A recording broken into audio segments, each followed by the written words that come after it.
I don't know about you, but sometimes it just feels like God feels far. Like he feels distant. You love him, you believe in him, but he doesn't feel as near as you hope, think, and want him to be. And we really desire that closeness. God desires that closeness. And not like a closeness where I'm watching over you closeness, but a closeness like I want to dwell within you. I want to be with you. Today, I kind of want to talk about something that I actually thought more in depth about, because I always knew my body is my temple, right?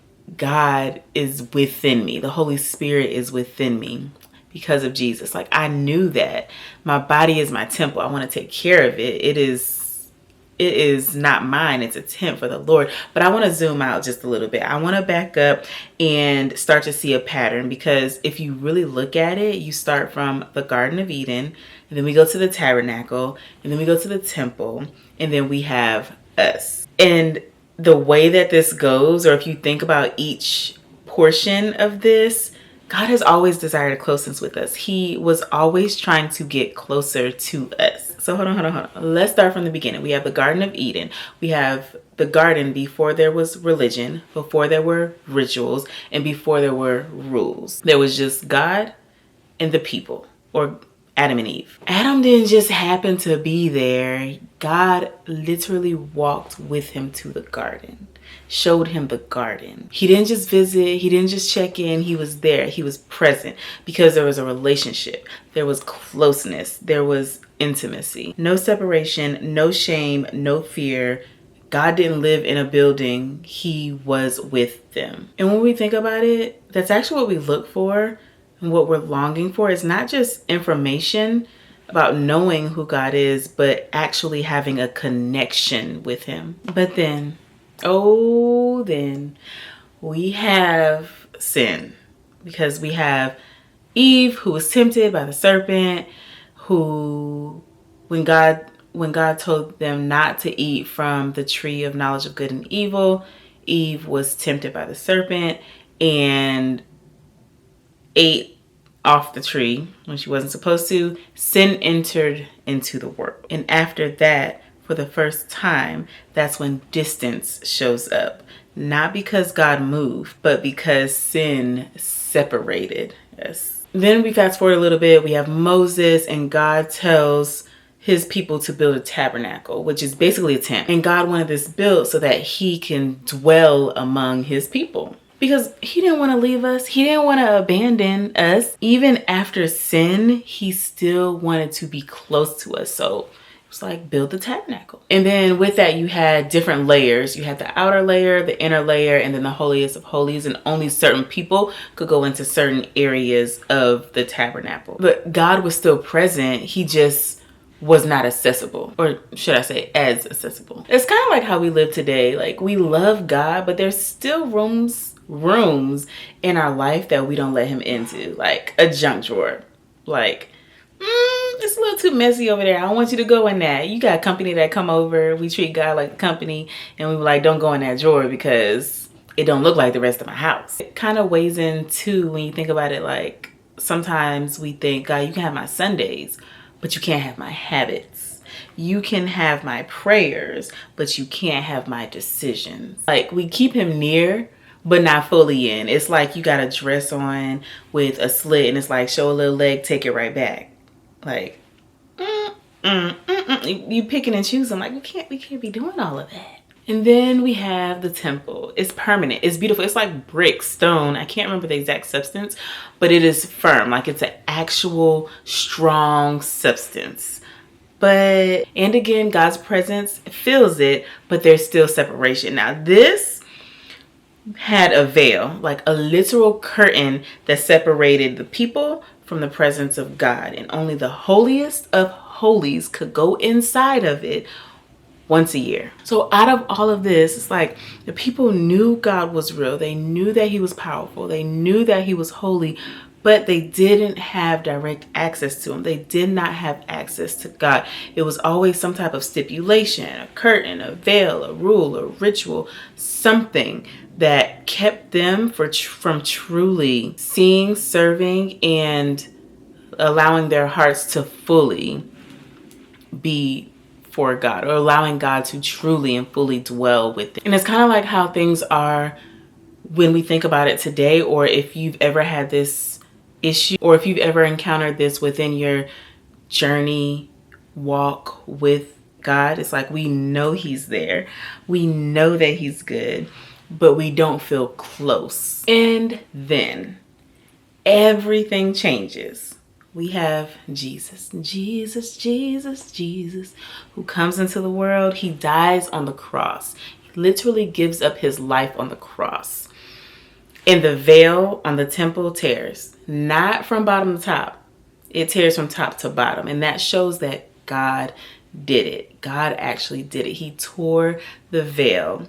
Jesus died on the cross so that he can dwell in us. So we are the temple. And then when he gave up his life, laid down his life for us, when the veil tore, the barrier, the separation, the distance, gone. And now we don't have to worry about trying to reach God through layers, because he's within us. He's within our temple. And when you actually think about that, you think about how you have the Garden of Eden, the tabernacle, the temple. Then you have Jesus who comes, dies on the cross, and now we are that temple.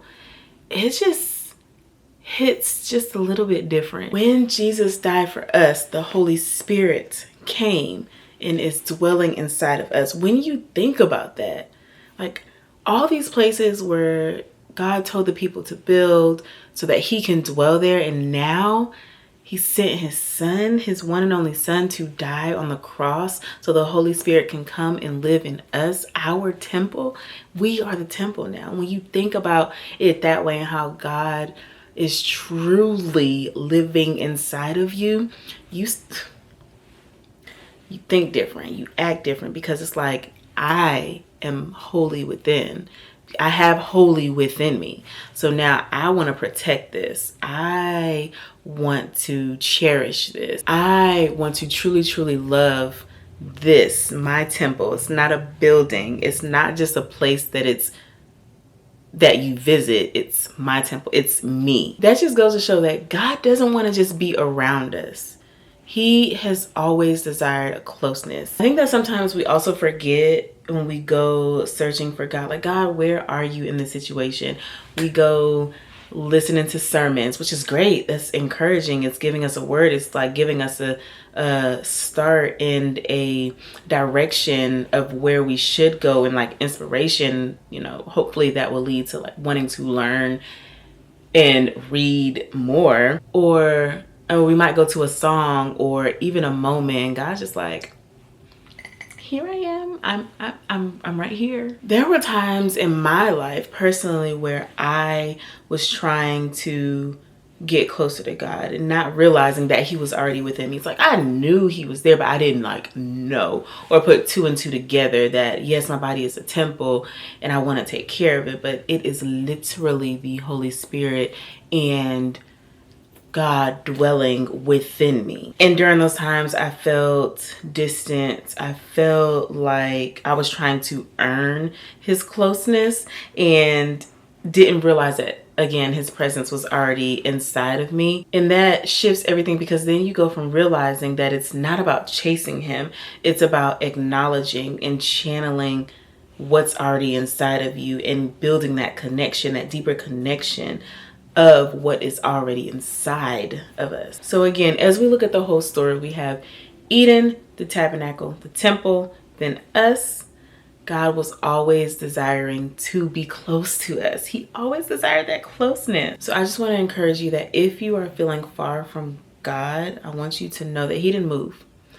He is still pursuing you. He is still dwelling within you. He is still near to you. And it's not about finding God, but about building that connection and that relationship and realizing that he is already within you. So I hope this gave someone just a little bit of encouragement today, or a lot of it. I don't know. Tell me. But I love you, love you, love you guys. And I will see you all in my next video. Bye. Okay, this is what we are wearing today. Hello, you guys. It's been like a week or 2 or so. I just really had to take some time. I took a little break for a second, the beginning of Q2, because I have been, first of all, I think I said this before on my channel, I can't remember. I fast every quarter from something, and since I'm already fasting, since I'm already doing 75 hard, eating healthy, cutting, I'm already like doing those things, that I decided to take a break from social media. Basically, when you fast, you want to fast from something that is keeping you from God, or might be filling your time that you should be spending with God, like it's taking over that space, basically. Something that you can do without, clear your head and all of that. So yeah, I had to just take a little moment, take a step back, for one, because it's Q2. So I did it in January, then I'll do April, and then Q4 is what? September? April, May, June, July, August. That don't sound right. No, yeah. January, February, March, Q1.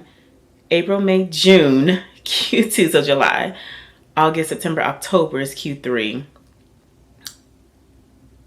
November, December. That's not right, but there's 4 Q quarters, and this was the beginning of Q2, so we're there. Also some life transitions, like as far as like looking for a new job. Y'all know the struggle, okay? How I've been looking for new opportunities, and I have an opportunity, and I just needed to just take a moment, because this is an opportunity that is going to bring me from my family, like take me from my family for a little bit of time and travel and stuff like that. So I was like, I need to just peel back for a minute, because this is a lot, and I just needed to just take a step back so that I can focus and really pray on it and meet with God on it, for the decisions that are about to come. So no updates on that. It's just that fasting, I do it for a week, and that's over now, and here we are. So of course, if you need to do it for longer, like if that's something you choose to do whenever you do fast, it's not just, oh, I'm just going to do it for a day or whatever day it is. If you feel like you need to go longer, go longer. That's completely fine. If you feel like you still don't have the clarity or the discernment or what you need, extend it. That's completely fine. This is what we're wearing today. A little denim on denim action. This I actually got from Target. Easter. I wore this Easter. Got this from Target. It's I just rolled up the sleeves here. I don't know the brand. Oh, I think it's their brand. Universal Threads. I got it in a 2X because I wanted it like oversized. This, I have no idea where I got this top from. Somewhere like Zara or somewhere a long time ago. My necklace from Kessler, and oh my gosh, I can never remember the name. It's Bessler. I'm gonna link it. But y'all know I love this chain necklace here, and then it has love, a dove, or excuse me, angel wing, and then a cross. Love this. And then I have these like boy shorts that I got from, I think, Target or Zara. It might have been Zara. Let me look. I don't have a tag. I think I did get these from Zara. And then I have on my Christian Dior sandals because they're black. So a little bit of modesty. You know, you can show off without showing too much. So a little bit of a belly peek with the oversized. I could have worn a belt with this, but I kind of liked it with the, like, I feel like it made my waist look slimmer. Like when I have like this little bit of loose right here. And then, yeah. When I told y'all before we needed to get this closet together, I still have not. It's been like, I hate the lights in here. The lighting in here. It's been some time. So I think I'm about to tackle some of this because I can't do it anymore. I can't even close the door all the way. Ow! Because I got shoes everywhere. I don't even know where I want to start. Okay, I think I'm gonna start here and work my way around. I still have my medical bag from PA school. Me and Soraya, she loves playing doctor now, or I tell her PA now, that's what we're playing.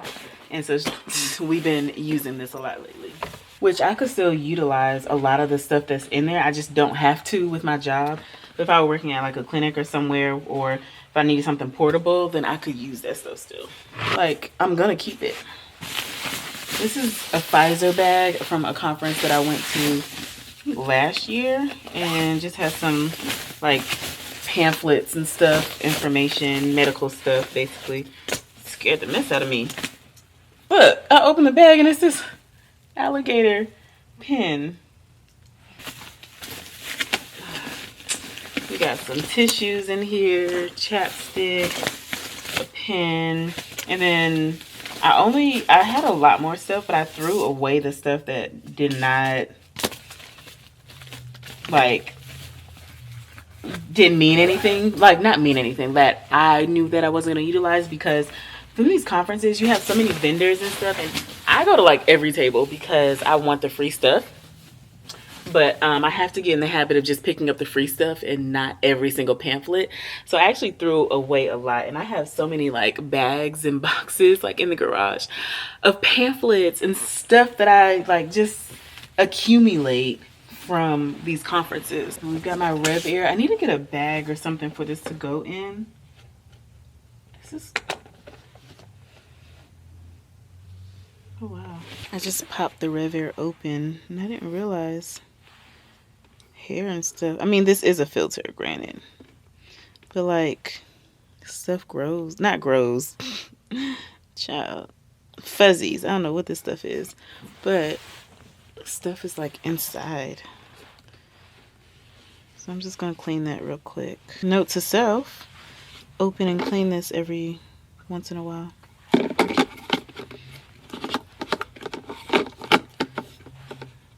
Yeah. I feel like I have a bag.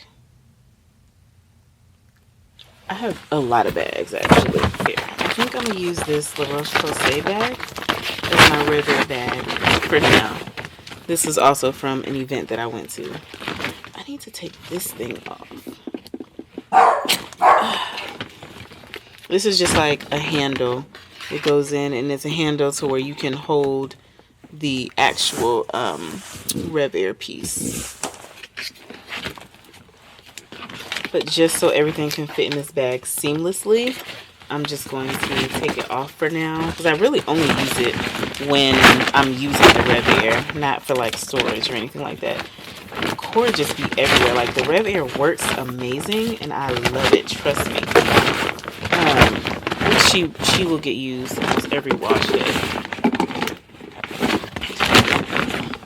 This cord is just so long. I wonder if I can like maybe if I do that, just detach all the pieces, because I truly only use it, you know, like maybe once a week, and it's not hard to put together. I think that works. Better not be no spiders over here. I'll be mad.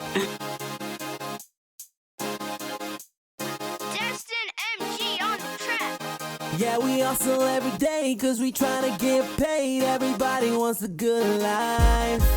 Never hustle to the grave, we just wanna be self-made. We all wanna live the good life, yeah. Now these wanna be me. They don't know way back, I was pushing on my CDs.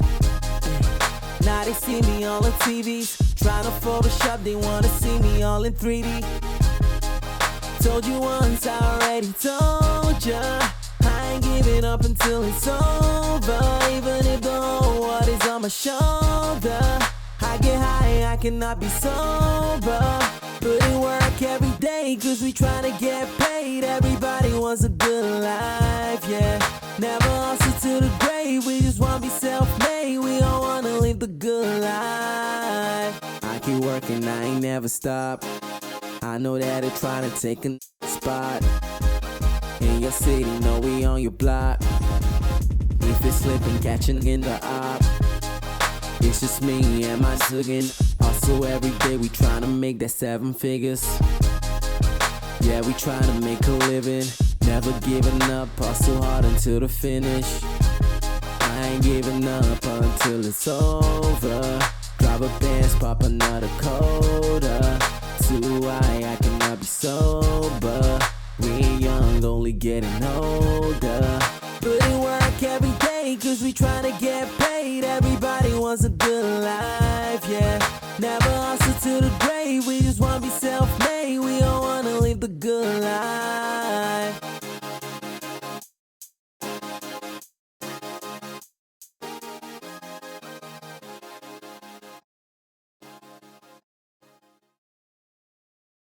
All right, so this is what I did.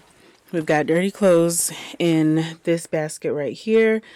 This is the conference stuff, which, whew, child, I don't know. This just has a bunch of random stuff. It has bags, hats, weaves. It's a chaotic mess, but it's organized chaos. It's got a lot of random stuff in there. We've got the bags that we talk about. This is my favorite travel bag. I go everywhere with it. If I'm going on a plane, vacation, even a drive, anywhere, I'm going with this. It fits so much stuff in there. I love it. Travel cubes. These are just some Nike slides. The shoes, because like I will not be picking up any of these anytime soon because it's summertime. They're boots, they're heels. I'm not going anywhere. So I kind of like just organize them chaotically, but organized, I should say. And then this is a basket full of like sandals and again, shoes that I'm not going to wear. And then I put the most common shoes that I would wear up here, like these flats, those flats, and these are pretty much what I wear. And then my other shoes are over by the door. So this whole thing is a shoe rack, but I had no space for my other stuff. So I only use the bottom, like the floor in this first row for shoes. And, one day when things are better financially to where I'm able to accumulate more shoes and stuff, then I will do that, and I will have a designated place, area, all of that. This is like a tech area, typically. A lot of cords, lots of manuals. These, I don't know what I'm going to do with these. These are just essential oils. I have a diffuser in my room. And then I just randomly put this here. This is the O'Hara, like the gel nail stuff. I don't know. I use these quite a bit for some time, but they don't last on my hands. They say they're supposed to last like 2 weeks. My fingers cannot hold gel. They will not hold gel nails. If I go to the salon and get my nails done, they only stay on for maybe 3 or 4 days, and then one's gone. My nails are too oily. So I cannot do gel. I have to do dip, or I guess acrylic, or yeah. Old camera supplies. We've got a gimbal. I have another gimbal, I think, in here. And then my oldie but goodie Sony camera. It's broken, and as soon as I make some money off of YouTube, the first check I get, I'm getting my camera fixed. So I miss my camera. And then perfumes, a bunch of different perfumes and scents up here. There we go. Perfumes, scents. We've got these as well. This is a Mere Oud. I made this. Love it. It's like vanilla, but like that good, sexy vanilla. We've got some hand scrubs or body soaks, like you can put in the tub. This came from the soak event that we had at my church last month. A bunch of different stuff. We've got a lot of travel perfumes or sample perfumes. I need to actually start using these because I have so many. A lot of them came from Twisted Lily. Actually, only about this amount came from Twisted Lily. I already had these. And if you don't know, like, I love going to Dillard's and asking for samples, especially, y'all know Creed. Creed costs like $500. So I will go and get a sample and like only use it for like special occasions or something like that. And like that's my way of having that expensive perfume or whatever perfume that I like, is just asking for a sample. And they put it in a nice little bottle, but a decent size like sample bottle. Yeah. A bunch of other stuff, nails and stuff. This is, I actually have more stuff to add to this pile. This is my get rid of pile. I loved this. This was like one of my favorites, Bakucho Booster from Farmhouse Fresh, but I realized this was breaking me out. So I'm not going to use that anymore. And then this I got for my birthday from Ulta. It's the Peach and Lily Ginger Melt Oil Cleanser. Same thing. Now, I don't know for sure if this did because I was already breaking out from when I was using that, but I was like, I'm tired of using new stuff on my face. I'm tired of trying something and then my whole face, all of a sudden, I just got bumps and this, that, and the third. So yeah, that's where we're at with that. Those are going. I'm not gonna do it. This is a basket full of like skincare, face stuff, like all of like self-care, skincare things. It's a lot in there. Every once in a while I'll go through and I'll purge stuff that is either old or I'm not using. It's not time for me to do that yet, so we are not gonna go through that basket. One day we will. We got our steamer. This is like scarves. I actually need to put my hats up there instead of in this little basket down here. But scarves, some belts, random like cloth item-y type things. This little Dolce & Gabbana box, it was like a perfume set, but there's literally, it's my coin jar. So I keep coins and stuff like that. Purses, Soraya's nail set she got from Christmas. That got to stay up high because baby girl be getting into it, thinking I'm like, girl, let's just pause. Let's messy, okay? So that's up there and we only take that out when she's being watched. Bunch of purses, a bag for travel, shoe boxes. This is a basket and lather. I need to go through my clothes. It's been a while since I've been through my clothes, actually since before we moved to Texas. So there's a lot of things that I'm not picking up that I need to maybe get rid of. So yeah, that's where we're at. This is basically my extra t-shirts, shorts, things like that. And then Soraya has one drawer down here for when we're too lazy to go upstairs. I need to return these to work. These are work scrubs that that I get from the machine, but literally have never worn them. So this is all the trash that I have accumulated. Look at that. Whew. The story of my life. The story of my life.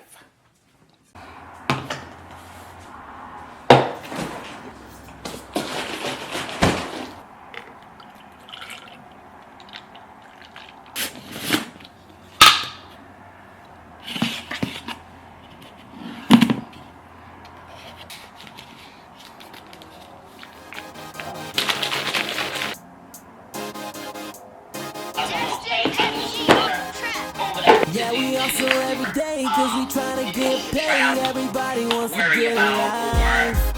Never hustle to the grave, we just wanna be self-made. We don't wanna live the good life, yeah. Now these wanna be me, they don't know we back. I was pushing on my seats. Now they see me on the TVs, trying to Photoshop Rocking some braids. all in 3D. That part too. Told you once, I already told ya. I ain't giving up until it's over. Even if the whole world is on my shoulder, I get high, I cannot be sober. Put in work every day, cause we tryna get paid. Everybody wants a good life, yeah. Never hustle to the grave, we just wanna be self-made. We don't wanna live the good life. The last couple of hours have just been wild. I came home from the gym, cleaned my bathroom. I have to clean my bathroom when I'm dirty. Like, I cannot, like, I usually do it 10 times out of 10. It's right after I come home from the gym. I'm already dirty. I'm already sweaty. I'm still in my gym clothes. And I clean my bathroom. And then, oh my gosh, y'all. So my son is 16. He is trying to get his permit. And so here in Texas, you can do like the parent-taught driver's license thing. And so I did that. He did that. We went to the DMV last week, got through the whole system. Yeah, cool, we about to do it, y'all. Tell me why it was denied. And I knew, I'm not gonna lie, I knew years ago that this was gonna happen. I knew that eventually this would catch up to me. So basically when he was born under my maiden name. I was not married at the time. And so like within the time frame of him being born, you have a certain time to where you are allowed to change the child's name without like having to go through hoops and hurdles. You just go down to, I think it's like, I don't even remember. It was like a local agency or something. It's government wise, whatever. You fill out the paper or whatever. And so we had did that, me and his dad. So his birth certificate got changed to his last name, which is now, but his social security card, I never got his social security card changed. So his social security card has his born last name and my maiden name, and his birth certificate has his changed last name, or his dad's last name. And so we get to the DMV and she's like, this is denied. I'm like, what do you mean? So I'm like, oh my gosh, we got this. So we was like right there. Literally all the things were done. And she's like, it's denied. I said, well, can you check the system to see if, you know, it was maybe changed inside of there, but I just don't have the card yet. Because they, like, basically, if you don't have the physical social security card, there is a system that they could use to, like, verify online. And she was like, no, denied. So the last couple of days, I have just been running, trying to get things figured out. So I've called, like, the Social Security office. They're like, you have to fill out an application. You've got to go to the courthouse, get a court order to change his last name, and blase blase. And I'm just like, this can't be right. And so I call the courthouse here, didn't get anything accomplished. And I'm like, okay, well, let me call the courthouse where he was born. And that's when she was like, you should just be able to go to like vital records because it was done in the time frame. His name is technically already legally changed. You don't need to fill out, you shouldn't need to fill like an application, have a court order, and all that good stuff, which I still need to actually probably fill out the application to take with me to the Social Security office. But like, I shouldn't have needed to get a court order, because the court order, if I would have had to do that, it would have been 10 times more stressful. Now, I still don't know if this is going to work. So basically what I had to do was contact Vital Records, order a new birth certificate, but on that I had to get a validation of paternity, a VOP, to be sent with it. Now, I have that. The only thing is I have it in Tennessee where my parents are. I don't physically have it with me. I know where it is, but to get my parents to actually dig through all the paperwork to figure out where it is, 10 plus 12 plus hours away, I'm like, let me just order a new one, cut all, like, just to not confuse anybody. So when I go home, I need to actually get all of my important documents and bring them back with me. But anyway, to get a court order, if I would have had to go that route and not like go through Vital Records and all that, that would have been a nightmare, because I don't talk to his father, nor does he. Like, he's not in the picture. For the court order, because we're not married, it would have been one of the situations where it's like, okay, mom can sign it or one parent can sign it, but we have to file a we have to serve the other parent. That was one way. Another way was like if he didn't have, like if he gave up his rights and all of that, which has not been done. So like the serving would have been a thing that would have not have happened. Because like, where is he? No, nobody knows where he is. Like his mom does, but like, it's like one of those situations where it's like, we know what city he's in. Like, I don't know where he stay. I have no contact with him. His number changes all the time. Address changes all the time. Who knows where this character, this person is? So it's like, I couldn't even tell you. I don't even have a phone number. My son don't even talk to him, because it's like, well, he might talk to him once every couple of years. So it's like, how would we find that information? Good luck finding him. And when you find him, you can tell him that he's about 16 years past due on child support. But that's neither here nor there. So I've been doing great and thriving, by the way. So we're not stressed about that at all. But yeah, so I finally got in touch with Vital Records. Y'all, it is so hard trying to get in touch with these like local government agencies, Texas driver's license, even Tennessee, like the Vital Records office, and everything's like so automated. It's like, oh, leave a message and we'll call you back. No, I want to talk to somebody now. Like, this is urgent for me. Like, I don't want to wait. So I actually called them last Thursday, I think. Yeah, I think it was like last Wednesday or last Thursday when I called them. I left a message and they just called me back today. And today is Monday. Because of holiday weekend. There's like on the automated thing, it was like, oh, we'll give you a call back within 5 to 7 days. I was like, 5 to 7 days? Are you serious? It's crazy. But they called me back today, and right after I got off the phone, I went to like the post office. I got my money order because I have to pay for a birth certificate at this point now. And went ahead and sent it. The only thing that I have to do now is try to change his DMV appointment, because when we were there, first of all, Texas is like 3 months out if you try to schedule your own appointment. While we were there, the lady was like, oh, I can schedule it at any time. So she actually scheduled, and I was like, oh yeah, do it for 2 weeks out. I didn't think we was gonna have to go through all these hoops and hurdles to even get all of this, like dealing with the Social Security office and all that. I have a Social Security office appointment at the end of this month, but I called up there and I was like, do y'all take walk-ins? He was like, yeah, only from 9 to 9:30. And I'm like, what kind of foolishness?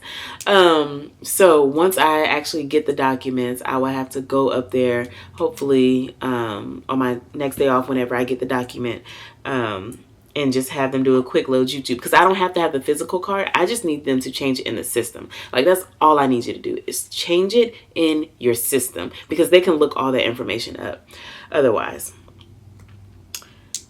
So yeah, that's where they're at. I'm probably gonna have to try to call Texas driver's license agency to get his appointment changed, because it's Monday, next Monday, like the 13th Monday, like coming up. And I'm not going to have the documents back by then, nor am I going to make it to the post office by then, because the document will get there Wednesday. Today's Monday. It'll get there Wednesday. That was the soonest that they could do. I am off Friday, but she said it takes 3 days to process it typically. So yeah, they love that. But otherwise, I'm not gonna stress. It's okay. I'm gonna just try to make, the only thing I have to do is change that appointment, his driver's license appointment, which I will figure out how to do that. I've been trying to call because I'm like, I don't want to wait another 3 months. I want them to be able to like make it within a short time frame, the same way that they did the first one. I should have pushed the first one out, but I know.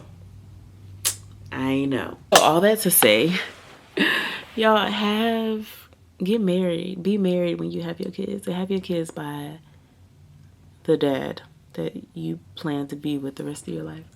Of course, I was young and dumb, and I didn't intend to not be with him. But I mean, come on, I got pregnant at 19. I had my son at 20.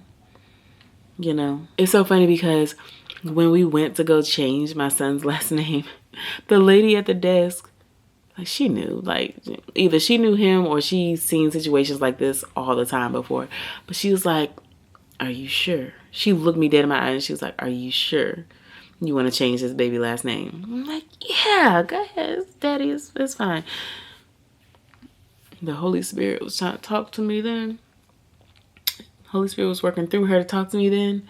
I ain't listen, friend. I ain't listen. I should listen. I remember that look, that conversation, and where we were sitting.